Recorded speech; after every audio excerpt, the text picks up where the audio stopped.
هغه د وزیر اعظم سره راغی په جهاز کې به راکېناسته او په دې سیلاب کې ډوب د پښتنو د بېبسۍ تماشې کوله که چېرې پښتو دې ته وایي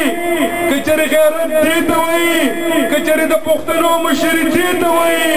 زه لعنت وایم په داسې غیرت او په داسې مشرۍ باندې زه نه غواړم داسې مشران چې هغه زما پښتنو ته امن نشي ورکولی چې هغه زما پښتنو ته روزګار نشي ورکولی چې هغه زما پښتنو ته رڼا نشي ورکولی چې هغه ما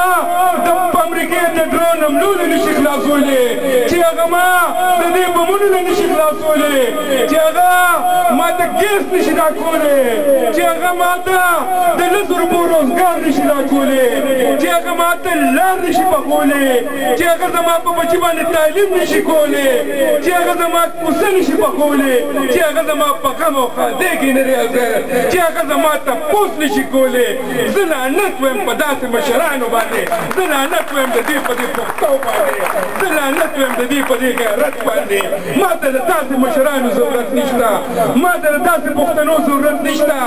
ما ته ستاسو غوندې غیرتي ځوانانو ضرورت دی زه تاسو ته دا وایم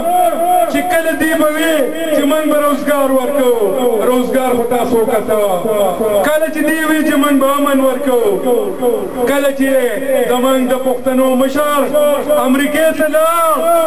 او د $100 په سر باندې د پښتنو د وینو سودا وکړه او ویې ورته چې ته حملې کوه زه به خاموش یې ته د پښتنو وینه تویوه زه به اواز نه اوچتوم تاسو وکته د امریکې د دورې نه پس لومبۍ حمله چې دی په باجوړ باندې په مدرسه باندې په مسلمانانو باندې وشوه څونه بېګناه وینې پکې توی شوې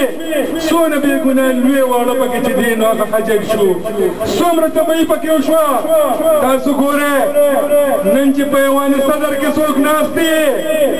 خلک وایي دا زرداري دي خو زه ورته زرداري نه وایم زه ورته مداري وایم مداري